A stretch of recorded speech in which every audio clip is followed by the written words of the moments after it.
Bueno, tenemos con nosotros a Jesús Maeso de la Torre. Es un honor tenerle aquí después de publicar su última novela, que también tenemos aquí, que es La Rosa de California. Otro regalo para los que queremos adentrarnos en una ficción con mucha documentación histórica. Y es lo primero que te quería preguntar, Jesús. Primero, darte la enhorabuena por este pedazo de libro que tenemos ya aquí. No, Gracias. quería preguntarte, aparte de darte la enhorabuena, ¿de dónde sacas el tiempo? Porque eres muy prolífico, Jesús. Sí, bueno, yo que he compartido enseñanza como muchos de miembros de tu familia, los jesuitas nos enseñan muchas cosas, entre otras a reorganizar el tiempo. Y entonces yo me organizo muy bien y aunque soy una persona muy vitalista y estoy por la mañana en la calle y hago de todo y por la tarde la dedico a escribir.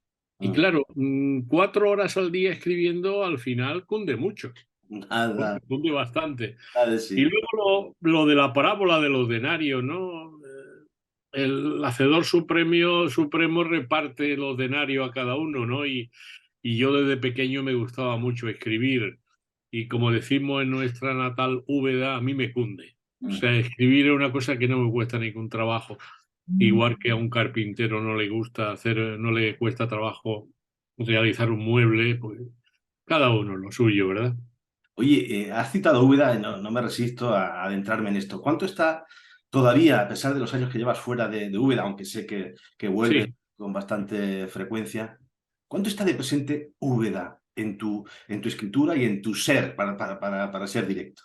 Bueno, mi ser está continuamente presente en el momento en que en mi casa, pues en el salón creo que tengo cuadros, cerámicas, adornos de Úbeda, en la cocina hay producto de Úbeda, o sea que es una cosa que no se puede eludir, porque no solamente es la ciudad como tal, sino las raíces. Porque claro, yo tengo antepasado de Úbeda porque tengo hecha una cronología de antepasados de hace 3 o 4 siglos. Son las raíces. O sea, yo tengo que ir a Úbeda para estar allí y beber como de la sapiencia de mi antepasado con el aire de Úbeda. Tengo que ir a la fuerza. Y luego vivo en una ciudad que es muy luminosa, una ciudad muy creativa, y se une ambas cosas y eso quizá me haya hecho pues escribir tanto, sí. ¿Cómo es Cádiz para los que lo conocemos un poco, pero no sus entrañas? ¿Qué nos puede decir? ¿Qué nos dice un ubetense como tú de la ciudad, de la milenaria, 3000 años de Sí, historia, Cádiz? Pu- Sí, pues tú has incidido en algo que hizo que me quedara en Cádiz. Uno, en la historia. Como yo soy un amante de la historia, pues recalé en una ciudad que tiene 3000 y pico años de historia, que he recreado en alguna de mis novelas, el Cádiz fenicio, el Cádiz romano, el Cádiz de las Cortes. Y luego, lo que te decía antes sobre la creatividad, es una sociedad muy creativa, es muy ingeniosa. Personas sin erudición ninguna, pues son capaces de hacer un cuplé o un tango y eso con una inteligencia extraordinaria, ¿no? Y eso, pues, quieras que no, puede que se te pegue un poco. Y luego la atracción de Cádiz en mí ha sido el mar. Acostumbrados como tú a ver un mar de olivos, pues ahora ves el mar primigenio donde sale la raza humana y los seres vivos, y me encuentro encantadísimo en el mar. Yo me relajo mucho en el mar. Lo tengo muy cerca de casa, bajo y estoy 2 o 3 horas paseando, en verano tomando el sol y bañándome, y no añoro el otro mar verde esmeralda de Jaén, no lo añoro. Ujú. ¿Eres futbolero o no, Jesús? Sí, sí, mucho. Ahora mismo cuando me he entrado en tu programa, pues he dejado un partido de fútbol de Japón-Croacia porque soy capaz hasta de ver esos partiduchos, ¿no? Aparte aparte de España y de mi equipo preferido, que es el Real Madrid, como lo eran tus familiares grandes amigos míos, éramos todos del Real Madrid y somos muy futboleros y hasta tal punto de que yo he estado jugando al fútbol, pues en un equipo de profesores hasta hace muy poco, hasta que tuve 65 años o algo así. Y gracias a Dios, pues no tuve ninguna lesión ni nada y he jugado toda mi vida al fútbol y he aprendido mucho de tu tío Paco, de Francisco, Barbero de la Blanca, Háblame, enorme. háblame de Paco y de esos entrañables amigos que tienes en Úbeda. Paco nos conecta a ti y a mí, ¿no? Porque para ambos, para ti y para mí, es una persona muy especial. Paco es un hombre bondadoso de per se, de por sí mismo.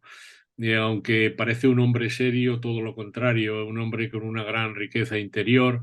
Hicimos magisterio juntos, salíamos a tomar cervezas, conocía a la hoy su esposa, y luego teníamos ambos el mismo hobby de jugar al fútbol.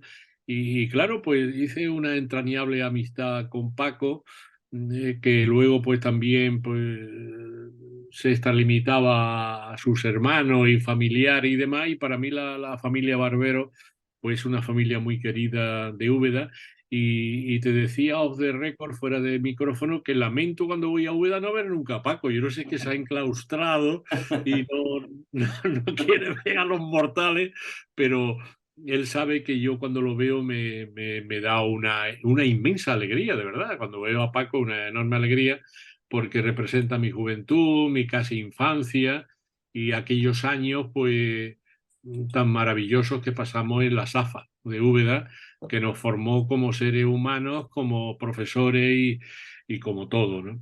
Tú eres profesor. Sí, ¿Cómo ha cambiado la educación desde aquel tiempo hasta ahora? Evidentemente ha habido transformaciones muy importantes, ¿no?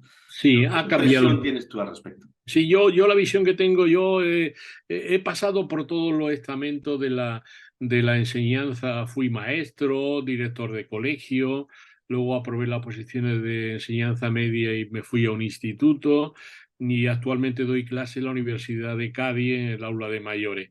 O sea que conozco la enseñanza muy bien. Yo casi que no sería capaz de dar clase ahora en primaria, viendo cómo no es que se haya perdido, sino que es otra forma de enseñar. Ya el alumno no respeta al profesor. Y yo tenía una máxima que le decía a mis profesores, que se enseña desde el respeto, ¿no? No se trata de pegar a los niños ni entrar en la violencia, pero tienen que respetarnos. Si no respeta al maestro, no puedes enseñar, es muy difícil. Y yo sufriría mucho hoy en la enseñanza. Y por eso mis alumnos de mayores, que son médicos, maestros, gente que ya está jubilada, son tan educados, tan amables, tan moderados, que digo, este es el alumno ideal que a mí me gustaría tener, y son los que tengo ahora. Pero la enseñanza tal como está hoy día no me agrada. Y luego lo he dicho públicamente en programas, en periódicos. Yo estoy en contra absoluta de haber desaparecido el latín, la filosofía. Ahora quieren poner la historia a partir de 1820, pero ¿qué hacemos con la época romana, con los cartagineses, con la época de esplendor de Al-Ándalus? ¿Qué hacemos con la obra colosal de España en América? Eso lo olvidamos. Quiere decir que el hombre, como olvide su historia, está absolutamente perdido, ¿eh? Pero Absolutamente. absolutamente perdido. Absolutamente. Y de historia habla este libro con el que comenzábamos la conversación, La Rosa de California. Hay un olvido, no sé si intencionado o no, en cualquier caso una gran ignorancia, y yo me incluyo entre los ignorantes, que no sabíamos el peso tan enorme que tenía nuestro país, nuestra nación, España, en el norte de América desde bastantes siglos atrás. ¿Qué ha Sí. pasado? ¿Por qué esa laguna en nuestra historia? También suelo sostener que existe una mezcla explosiva entre ignorancia de nuestra historia y luego también un complejo de inferioridad muy grande, bien por desconocimiento o porque nos lo han inoculado, pues bien nuestras potencias europeas enemigas, Inglaterra, Francia, Holanda, etcétera, que siempre han estado incidiendo en que no hicimos nada, etcétera, y algunos de nuestros políticos. Lo digo, vamos, con todo el dolor de mi corazón. Eh, Tenemos una asociación de escritores para la historia y les pedimos hacer una rememoración de la conquista de Hernán Cortés de Tenochtitlán y México, y nos dijeron que no podían ayudarnos porque podíamos molestar a los indígenas de los países americanos, etcétera. Y claro, le decíamos a la ministra del ramo que eso no es un problema nuestro. Nosotros tenemos que celebrar nuestra colosal historia, porque España, cuando descubre América, lo que hace es transformar el mundo. Es que lo transforma. Antes el mundo se imaginaba y ahora no, ahora ya sabemos cómo es, sabemos que es redondo. Hay una eclosión mundial de la economía, en la cultura, por todos los productos que traemos los españoles a Europa, al inventar la globalización económica tan en boga ahora. Todo eso lo hace España, aparte que conquista desde la Tierra de Fuego hasta Alaska y luego hasta Manila. Luego, eso es una historia monumental que no se puede olvidar. Y claro, pues este país, mientras persista en esa ignorancia, pues será un país de segunda división, cuando en realidad somos la potencia europea más importante de la era moderna por todo lo que hicimos. Bueno, y esa leyenda negra, ¿no? La de que tanto venimos Sí, hablando en los últimos meses. ¿Cuánto hay de verdad en todo lo que se dice en esa leyenda negra y cuánto hay que desmentir de esa leyenda negra? sí, lo que no hay que incurrir, lo decimos esta asociación de escritores con la historia, donde hay gente importantísima, y lo decimos continuamente. No se trata de sustituir la leyenda negra por una leyenda rosa, sino decir la verdad. Fue un encuentro violento, porque todos los encuentros entre civilizaciones son violentos. La muerte en tropel, hasta que por fin pues, las aguas se amansan. Pero España, en realidad, no hizo ningún genocidio y no fue una conquistadora para llevarse los productos y se acabó. No, fue civilizadora. Y la prueba está en que hicimos una raza mestiza, lo que quiere decir que queríamos quedarnos donde fuimos. Y eran provincias, no eran colonias como los ingleses. Y los ingleses, su lema era: el mejor indio es el indio muerto. Y nosotros no. Nosotros eran las leyes de Isabel la Católica y el derecho de gente de Francisco de Vitoria. Esa es la diferencia entre unos y otros. La prueba está en que cuando yo fui a presentar Comanche a Santa Fe, Nuevo México, vi cientos y cientos de indios descendientes de los Apache, de los Comanche, de los Chiricahuas, mientras que desde el Missouri hacia el este no ves ni uno. ¿Por qué? Porque el genocidio fue completo, mientras que en España no. Lo adoptamos en el sistema social español y eran súbditos de la corona como podía ser el virrey. Bien es verdad que ellos, pues en el sistema social jerárquico, ocupaban el último lugar porque eran los braceros, los campesinos, etcétera, pero España no hizo ningún genocidio en América, como nos han achacado la leyenda negra, que por otra parte no prescribe nunca. Prescribe la de Francia. Francia mata a 30.000 hugonotes la noche de San Bartolomé. Isabel I lleva al cadalso a más de 5.000 frailes cristianos. En Alemania se cepillan a 7 o 20.000 brujas, y eso siempre, siempre prescribe y no se recuerda nunca. Y lo de España se está recordando continuamente. Cualquier fallito o error, pues España cometió un genocidio, y no es así. Y tenemos que hacer, como yo digo siempre cuando voy a dar alguna conferencia por algún lugar de España o fuera de ella, una cirugía restauradora de la historia española, que es colosal, con todos sus defectos, pero colosal. No sabes, Jesús, lo que te agradezco que aparezcas en escena, aunque llevas muchísimos años, por supuesto, en la creación literaria, con excelentes novelas, pero con este tema y que lo afrontes y lo abordes frontalmente, directamente, Sí. para que no haya dudas, ¿no? Sobre esta cuestión, ¿no? Eso es. A mí, entre otras cosas que tengo gran aprecio, es que pertenezco a la Academia Norteamericana de la Lengua Española, con sede en Nueva York. Y entonces allí fue cuando me dijeron: bueno, pero un español, hablar de la historia de los españoles de Estados Unidos me parece muy pretencioso. Digo, bueno, pues ya van dos novelas y dentro de poco empiezo la tercera, porque va a ser una trilogía. Quiere decir que un modesto escribano de Úbeda es capaz de escribir la historia, como yo le decía allí en América. Digo, es que yo no he escrito la historia de España, he escrito vuestra historia, la vuestra. Porque antes de que los carromatos y de los colonos y del séptimo de caballería hollaran con sus cascos aquellas llanuras del oeste americano, ya hacía 3 siglos que estábamos nosotros allí. Lo que pasa es que no habíamos ido los españoles como tales, quedaban los criollos. O sea que nosotros diseñamos prácticamente el mapa actual de los Estados Unidos, porque de los 50 y pico estados de la Unión, pues la mitad fueron nominados por los españoles. Nevada, Colorado, Nuevo México, Texas, California, la sierra, la toponimia de todo donde pasas. Yo pasaba por un lugar casi agreste, ponía Palo Alto, y allí donde tenía los dragones del rey sus caballos, sus caballerías. En fin, que todo huele a español, todo huele a español, incluso el idioma, ¿no? Los apellidos.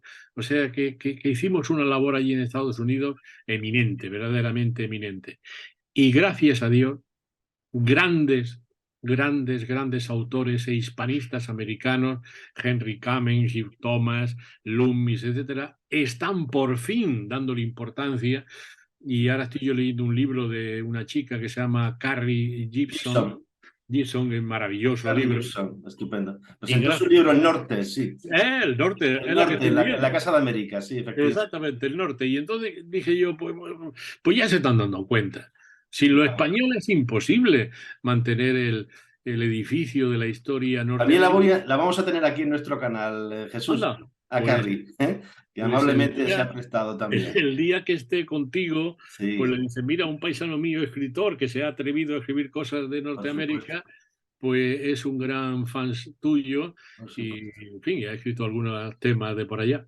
Hablabas antes también de esta otra novela, que es el precedente de La Sí, Rosa de California. Es Comanche. Comanche, que fue todo un pelotazo, un éxito, y que nos ponía ya en el camino de estas tesis que tú estás abonando a través de la novela histórica. Comanche fue una auténtica irrupción en el mercado de la novela histórica en España. Fue un bestseller. Como siempre de los bestsellers, en este país se aprovechan mucho los editores y casi nada los autores, que somos el último eslabón de la economía de este negocio. Y efectivamente sí, pues eso fue casual. Fui a Roma a los museos vaticanos y entre un montón de esculturas áticas, de esculturas griegas y de esculturas romanas, hete aquí que veo una especie de gorro indio, un carcaj de flechas y una lanza. Y claro, el que me lo estaba enseñando le pregunté, bueno, pero ¿esto qué hace aquí? Digo, es una cosa absolutamente anómala en un museo clásico.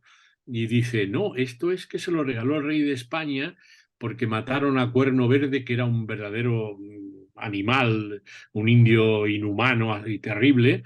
Y el rey Carlos III se lo regaló al Papa Pío VI. Y vino un capitán de allí, un capitán de dragones, a traérselo al Papa. Y digo, pues ya tengo novela y ya tengo personaje, que es el capitán que se lo llevó. Fue el mismo que venció a Cuerno Verde. Y me dio pábulo para la novela Comanche, que como antes decías, pues sí tuvo un gran predicamento tanto en América como en España, y sirvió como punto de partida y pistoletazo de salida a otros autores que han empezado a escribir sobre los Estados Unidos. Pero ese honor le ocupo a este modesto ubetense y fue una novela con un éxito tremendo, sí, sí. Sí. Que espero completar con La Rosa de California. Aquí está, de nuevo, como decimos, te sitúas en el siglo XVIII, en la misión de San Gabriel. Juan ¿Quiénes Gabriel. son esos dragones de cuera y quiénes son esos yumas que están ahí en permanente tensión? Sí, como en Comanche los enemigos de España en aquel momento eran los comanches, que después se pacificaron y se convirtieron en el aliado de los españoles. Después aparece la Revolución Yuma. Bueno, hay que hacer hincapié en quiénes eran aquellos dragones. Los dragones del rey o dragones de cuera, yo diría ¿Por qué casi el término, perdona Jesús, por qué el término sí, de cuera? de cuera porque llevan un chaleco de cuero, de 6 capas de cuero, para que rebotaran las flechas de los indios, que se Este ve es, ahí, de color marrón. este es, ¿no? Eso es. Debajo llevan el uniforme, que era un uniforme azul totalmente, y un sombrero de ala ancha, que si tienes un poco de memoria, recordarás que el 7º de caballería y el 5º de Illinois y toda la caballería De alguna norteamericana manera me han evocado a vestían igual. esas Quiere figuras. decir Sí. que nos lo copiaron porque nosotros estábamos antes. Y era un regimiento de caballeros. Tenían que ser caballeros con 4 grados de sangre limpia cristiana. Podían ser napolitanos, o sea, de la corona española, podían ser incluso irlandeses, pero sobre todo españoles. Eran caballeros. Tenían 6 caballos, 2 criados indios, y ellos fueron los encargados de defender la frontera que iba desde Nueva Orleans hasta San Francisco, 4.500 kilómetros. Y eran 3.000. Estaban en los presidios, y cada 40 kilómetros había uno. Y fueron los que defendieron España con sus fortalezas y sus fortines, primero del acoso de los indios y después de los franceses y luego también de los ingleses. Fue un formidable regimiento ecuestre que se ha olvidado en la historia, cuando luego los americanos lo copiaron totalmente. Copiaron todo su armamento, el fusil Brown Bess, la pica, el acero toledano, y era un regimiento que merecía ser recordado, y lo he recordado en Comanche, ahora en la Rosa de California, y tendrá menos protagonismo en la tercera, pero fueron los que mantuvieron el imperio español en Norteamérica. Ujú. ¿A qué hace referencia, Jesús, el título, La Rosa de California? Bueno, en realidad es una metáfora. La rosa es una flor bellísima que huele muy bien, muy perfumada, pero también tiene espinas. También tiene espinas. Y es porque dentro de la novela se narra una serie de asesinatos que fueron verídicos, fueron verdad, de un grupo de yumas que asesinaron selectivamente a algunos frailes de las misiones. Porque los misioneros, con su buena fe, querían enseñarles a trabajar y tal, y ellos eran muy libres. A ellos no le venía bien estar enclaustrados en las misiones y que las mujeres durmieran en una habitación por la noche y ellos en otra. Eso no iba con el carácter indio. Y hubo algunos asesinatos, y a cada asesinato le ponían una púa de rosa en la lengua. Era su distintivo. Y por eso le he llamado La Rosa de California, porque esta novela en realidad, si le ha dado un vistazo, verás que es una novela histórica. Es como una muñeca rusa. La Grande es una novela histórica, pero dentro conlleva una novela de misterio, que es estos asesinatos, una novela de amor, porque dentro de la novela se describen los amores verídicos del embajador de Rusia en Nueva España, en México y en Tokio, que era el chambelán Alexei Rezanov, que se enamoró de una española, que es conocidísima en Rusia. En España no lo es, pero en Rusia sí, que se llamaba Conchita Argüello. Y yo, cuando estuve en Rusia presentando una novela, resulta que había ballets, obras de teatro de Conchita Argüello, le llamaban La Bella Californiana. Y digo, bueno, esto es una historia maravillosa. Y la he incluido en La Rosa de California, pues juntamente también con una novela, diríamos, de tipo aventuresco y étnico, porque describo las costumbres de los indios y demás, y luego, pues, un western. O sea, esta novela también es un western español, que lo hubo. Y eso es la reminiscencia que queda en, mis cortas, en mis cortas luces y poca materia gris del cine del oeste que yo veía en el Ideal Cinema de Úbeda. O sea, que eso es lo que ha quedado, ¿no? Oye, hay que ver el Ideal Cinema, ¿eh? Toda la Sí, memoria sí. sentimental que alberga, ¿no? El otro Eso día es. veía el documental de Joaquín Sabina, eh, y él se tuvo que trasladar físicamente en ese documental con León de Aranoa al escenario, ¿no? Del Teatro Ideal Cinema por todo lo que le evocaba, ¿no? Allí leyó unos versos de su mismísimo padre y fue muy emotivo. Sí, yo Fíjate, conocía mucho a Jerónimo, el padre. Joaquín y yo nacimos en el mismo año, a es de la 200 misma metros. quinta, ¿sí? ¿Eh? Sois de la misma quinta. De la misma quinta, de la misma quinta. Yo nací en La Rúa y él nació en el Paseo Mercado, o sea, a 100 y pico metros. Fuimos al colegio, hicimos la mili juntos, con una salvedad. que él no fue a la mili y yo sí. Quiero decir que yo Él tenía que haber ido a la mili, o estaba que previsto que fuera, pero no fue. y no fue. Y claro, me preguntaban a mí, ¿usted es de Úbeda? No, sí. ¿Dónde está Joaquín Martínez Sabina? Y yo decía, mire usted, en la estación de Baeza no estaba, yo no sé dónde está este hombre. Que sí lo sabía, yo sabía que estaba como todos sus amigos de la época, de la misma quinta, sabíamos que se había ido a Inglaterra, se había marchado. Y Joaquín es una persona inconmensurable, estupendo, un poeta excepcional, un poeta excepcional. Yo las letras de sus canciones las adoro y, y es un hombre con una riqueza interior extraordinaria. Y efectivamente nacimos muy juntos Yo en los creo, mismos años y en la misma Úbeda, de aquella Úbeda yo gris. creo que él, a pesar de todo y las vueltas que ha dado al mundo, un poco te pasa a ti también, es decir, el sello ubetense, no quiero ser, en fin, ni Sí, chauvinista, ni patriotero, pero de alguna manera, yo he visto el documental, ¿no? Al cabo del tiempo, no se desprende de su sello ubetense, ¿no? De alguna no se manera. desprende en el tiempo y forma en que habla como todos los ubetenses. Cuando lo oyes hablar, dice este de Úbeda. Eso es. Y luego se expresa igual. Aunque él, con ese especie de comunismo que tiene más bien ideológico Eh, que de proceder, exacto. pues sigue siendo tan burgués como somos todos los de Úbeda, ¿no? Que nos gusta la buena mesa y tal y cual. Y luego él lo veo muy risueño, le gustan sus amistades, muy amigo de sus amigos de Madrid. Y eso son las mismas cosas que hacíamos en Úbeda, ¿no? Y luego se alegró enormemente cuando lo nombraron hijo predilecto de Úbeda, y lloró y tal. Lloró porque sus raíces son ubetenses, absolutamente. Su abuelo, por parte de madre, que era carpintero, era pariente mío, también era primo de mi abuela y tal. Y se parece muchísimo a ese abuelo, muchísimo. Sí, Y ese abuelo era muy ubetense, ¿no? Así que todo lo que dice algunas veces en contra de la Úbeda gris y franquista de aquella época, grises y franquistas eran todos los pueblos de España, no era Úbeda solo. exacto.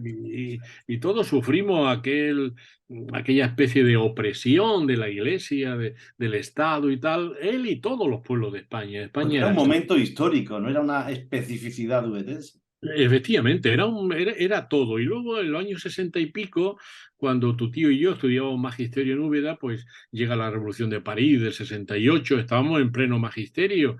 Y claro, eso sirvió como un aldabonazo para decir a todos aquellos jóvenes de Úbeda, oye, aquí esto hay que cambiarlo.